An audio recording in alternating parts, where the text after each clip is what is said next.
BFM Business partenaire. Sommet BFM Patrimoine, 4e édition sur BFM Business. Et le sommet BFM Patrimoine, c'est le 21 juin prochain. Au Carrousel du Louvre, on sera bien sûr présent. Et d'ici là, on accueille les acteurs de la gestion de patrimoine avec aujourd'hui Alexandre Aizé qui est avec nous. Bonjour et bienvenue. Bonjour. Directeur de la gestion de Richelieu Gestion.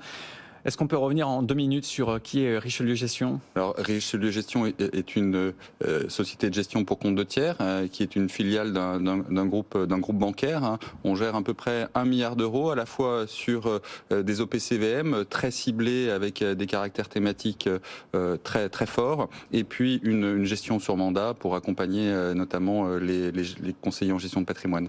Aujourd'hui, dans des marchés très volatiles, on le voit depuis le début de l'année, vous nous dites il faut regarder le marché américain. Il faut peut-être aujourd'hui surpondérer le marché américain. Peut-être, c'est la question qui se pose aujourd'hui. La question qui se pose, évidemment, c'est les marchés américains et même les marchés actions dans leur ensemble. C'est vrai qu'on a une première partie d'année qui est quand même assez volatile et qui pose pas mal de questions, à la fois en termes macroéconomiques, en termes évidemment géopolitiques, qui est venu un thème qui est venu s'ajouter en deuxième partie de cette première année, et puis évidemment le thème de la pandémie qui n'est pas terminé avec ces confinements en Chine. Mais il nous semble que le marché action en général est plutôt à regarder, en tout cas à surpondérer pour la deuxième partie d'année pour de nombreuses raisons. La première raison qui était le risque essentiel, qui était l'inflation.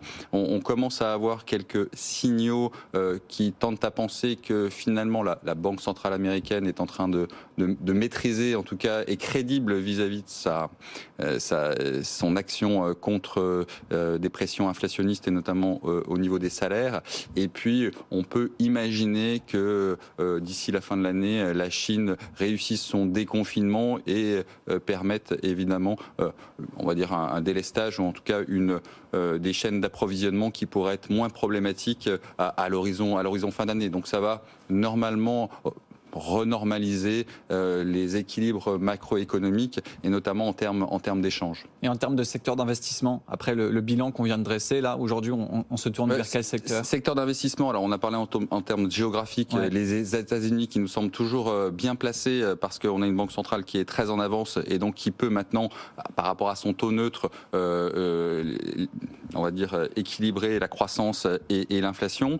En termes de secteur, alors c'est vrai il y a beaucoup les secteurs cycliques qui ont bien performé depuis le début de l'année. Il nous semble que justement dans ce retour à ce taux neutre qui va permettre d'être dans une situation, ce qu'on appelle boucle d'or, avec une soupe ni trop chaude ni trop froide, finalement les valeurs de croissance pourraient dans une deuxième partie de l'année surperformer, avec 2 secteurs qui sont des secteurs finalement qui ne sont pas des secteurs de croissance mais qui sont par la force des choses redevenus des secteurs de croissance, le secteur de l'énergie, qui était un secteur très value, mais qui, avec des perspectives à long terme, qui sont quand même, somme toute, extrêmement appréciables, devient un secteur de croissance. Et on voit de plus en plus aux États-Unis des investisseurs qui sont des investisseurs de valeurs de croissance qui réinvestissent sur les valeurs pétrolières américaines. Ça nous semble toujours un élément extrêmement intéressant. Et puis, il y a aussi le secteur qui est quand même le grand oublié depuis près de 10 ans, qui est le secteur bancaire, notamment le secteur bancaire européen. N'oublions pas que la Banque centrale américaine, la Banque centrale européenne va arrêter cette politique de taux négatif, qui était quand même une politique, on va dire, défensive depuis maintenant 2014. Eh bien ça, c'est fini.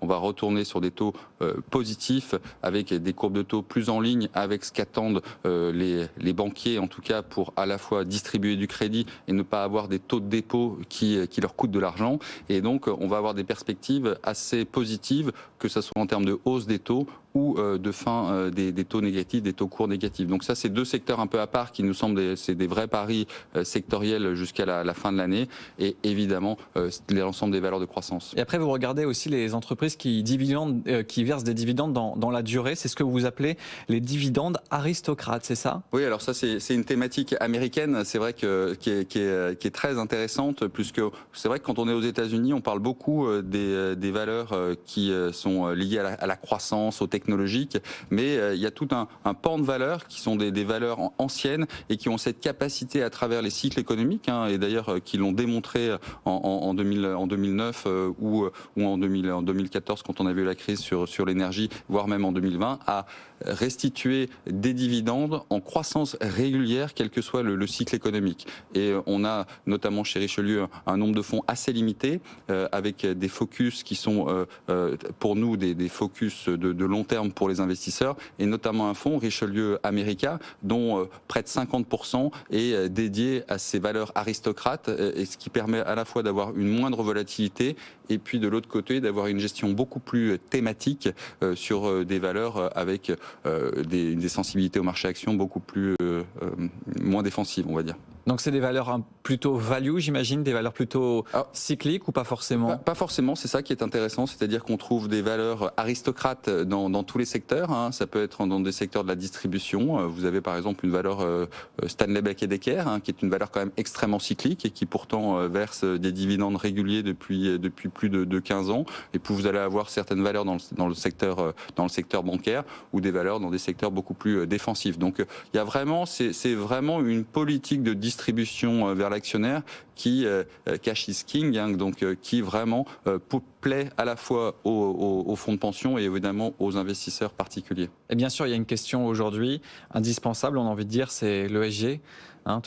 Tous les critères investissement socialement responsable. Aujourd'hui, toutes les maisons de gestion ont pris ce virage. Ça change quoi aujourd'hui chez vous, chez Richelieu? Alors, ça change beaucoup de choses. En tout cas, quand on va dire le nouveau Richelieu s'est mis en place dès la fin de 2018, on a eu cette volonté de transformer les fonds, en tout cas de prendre cette participation et ces analyses extra-financières très, très sérieusement. Et donc, tous nos fonds, en tout cas, sont amenés à faire à la fois des analyses financières, macroéconomiques, mais extra-financières, avec la gamme qui est entièrement article 8. Et ça, c'est important parce qu'il ne faut pas voir ça comme une contrainte, mais finalement comme une ouverture sur d'autres investissements, en tout cas un autre prisme par lequel on regarde les valeurs des entreprises. Et finalement, ça nous ouvre un champ d'analyse qui est beaucoup plus important et donc qui amène des opportunités qui nous semblent tout à fait favorables pour l'investisseur et notamment en termes thématiques. Donc, c'est pas seulement une contrainte aujourd'hui, parce que j'imagine qu'il y a certaines valeurs que vous ne pouvez pas regarder à cause de ces critères, mais ça en ouvre d'autres. Alors, c'est évidemment qu'il y a certaines valeurs que l'on ne peut plus regarder. Ouais. Il n'empêche que ça permet de quantifier l'analyse extra-financière, mais depuis longtemps, de nombreux gérants, de toute manière, regardaient aussi les entreprises par rapport à leur propre moralité, en tout cas à leur propre éthique. Et finalement, on se rend compte que beaucoup de gérants, et notamment chez Richelieu, faisaient de la gestion, on va dire, ESG sans le savoir. Là, ça a la particularité, la pertinence de quantifier véritablement les impacts que l'on peut avoir sur la société. Très clair. Merci beaucoup. Merci Alexandre Ezet de nous avoir accompagnés aujourd'hui dans le cadre du sommet BFM Patrimoine. C'est donc le 21 juin prochain. Alexandre Ezet, directeur de la gestion de Richelieu Gestion.